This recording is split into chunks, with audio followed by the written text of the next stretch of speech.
Hello friends, welcome back to my channel. हमने पिछली video में पढ़ा था मौखिक भाषा और लिखित भाषा।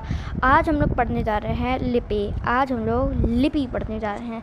तो चलिए हम लोग स्टार्ट करते हैं। वीडियो स्टार्ट करने से पहले वीडियो को लाइक और चैनल को सब्सक्राइब करना मत भूलिएगा। तो चलिए पढ़ते हैं।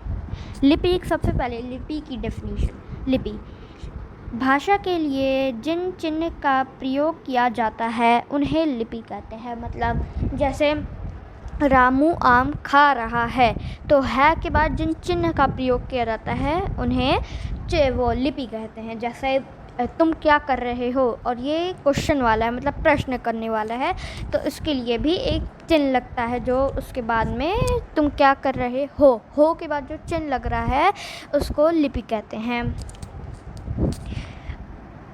दूसरे पेज पे आते हैं। हिंदी देवनागरी लिपि में लिखी जाती है। हिंदी भाषा को 14 सितंबर 1849 को संविधान सभा ने राज्य भाषा घोषित किया गया। 14 सितंबर को हम सभी हिंदी दिवस मनाते हैं। अब हम लोग ने पढ़ा लिपि, फिर उसके बाद हिंदी की भाषा को कब उसको राज्य भाषा घोषित किया गया था और किस उसमें लिपि में लिखी जाती है। अब हम लोग पढ़ने जा रहे हैं व्याकरण। पहले देखते हैं व्याकरण की डेफिनेशन। व्याकरण के द्वारा हमें भाषा को शुद्ध रूप में लिखने, बोलने तथा पढ़ने का ज्ञान होता है।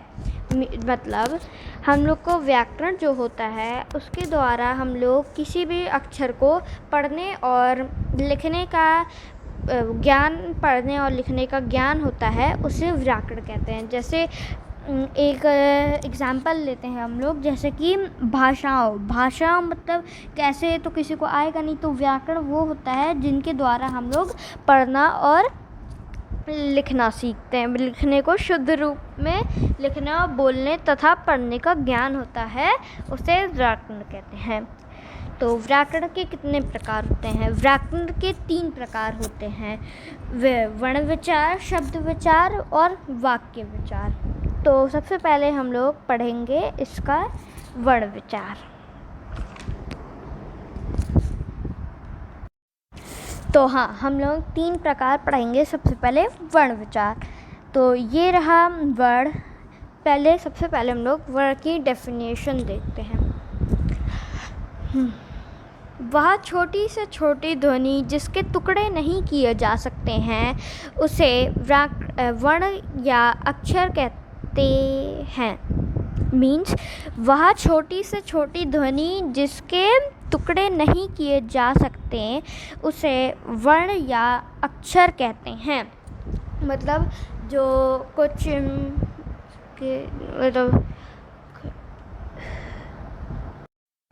मतलब एक छोटी से छोटी ध्वनि, मतलब ये ध्वनि, मतलब आप लोग को एक होमवर्क है आप लोग का कि अभी जाइए, आप लोग अभी तुरंत जाइए और सर्च करिए ध्वनि का मतलब। जल्दी से गूगल पर जाइए और सर्च करिए। तो हम लोग आगे बढ़ते हैं। ध्वनि जिसके टुकड़े नहीं किए जा सकते हैं उसे वर्ण या अक्षर कहते हैं। तो वर्ण या अक्षर कहते हैं। अब देखते हैं हम लोग वर्ण के भेद। वर्ण के 2 भेद होते हैं: स्वर, व्यंजन। जैसा कि आप लोग अभी अपने यहाँ पे स्क्रीन पे देख रहे हैं।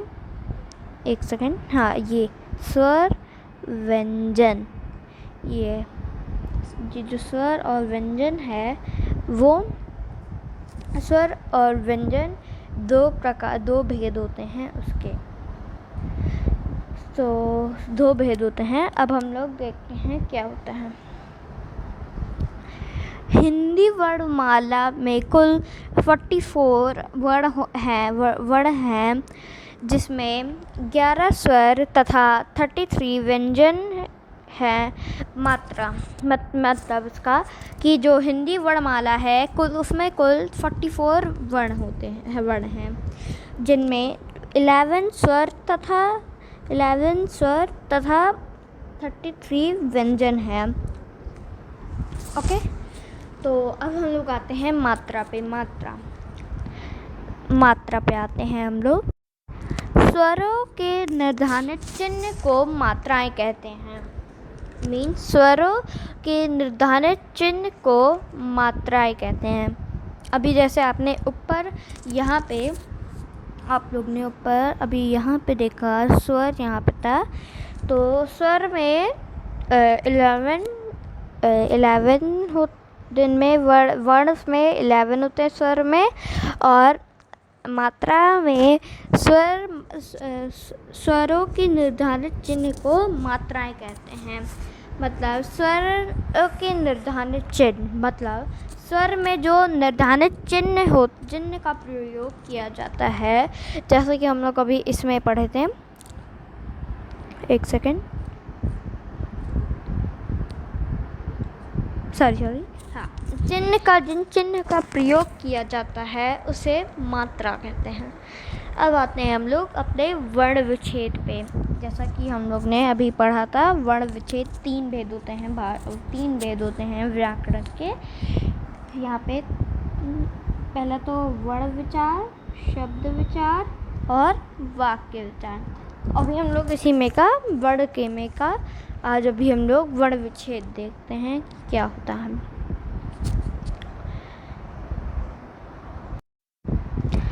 हाँ, वर्ण विच्छेद। सबसे पहले इसकी डेफिनेशन देखते हैं।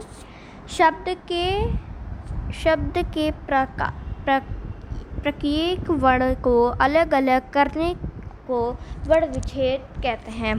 मतलब शब्द के प्रत्येक वर्ण को अलग अलग करने को वर्ण विच्छेद कहते हैं। मतलब किसी भी शब्द को जैसे उसको अलग अलग करने को वर्ण विच्छेद कहते हैं। जैसे रामू एक वर्ड है, तो रा को अलग अलग करके पढ़ने के लिए जैसे रा मू, इसका अलग अलग करने के लिए जैसे रा मू, ऐसे पर अलग अलग करने के लिए उसको कहते हैं वर्ण विच्छेद। अब हम लोग का आता है शब्द वर्णों के सार्थक समूह को शब्द कहते हैं।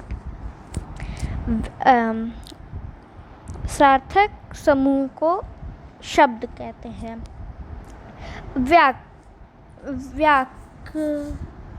वाक्य 2 या 2 से अधिक शब्दों समूह को वाक्य कहते हैं।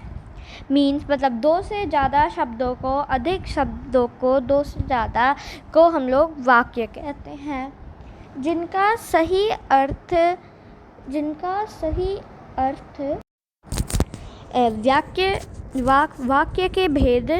वाक्य के 2 भेद होते हैं।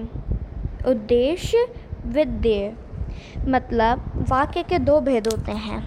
तो आज हम लोग बस इतना ही पढ़ेंगे। आज हम लोग ने यहाँ पे आप लोग देख सकते हैं, आज हम लोग ने यहाँ पे लिपि की डेफिनेशन और लिपि पढ़ी, और फिर उसके बाद व्याकरण के कितने भेद होते हैं। फिर उसके बाद हम लोग ने आज वर्ण की डेफिनेशन, वर्ण के भेद पढ़े। फिर उसके बाद उसके व्यंजन वर्ण के, और फिर उसके बाद वर्ण विच्छेद। फिर उसके बाद शब्द, वाक्य, भाषा के भेद। आज हम लोग बस भाषा के भेद पढ़ेंगे। फिर दूसरी वीडियो में हम लोग भाषा के भेद के बारे में जानेंगे। और हाँ, वीडियो पसंद आई तो वीडियो को लाइक और चैनल को सब्सक्राइब करना मत भूलिएगा। मिलते हैं अपनी अगली वीडियो में। Thanks for watching.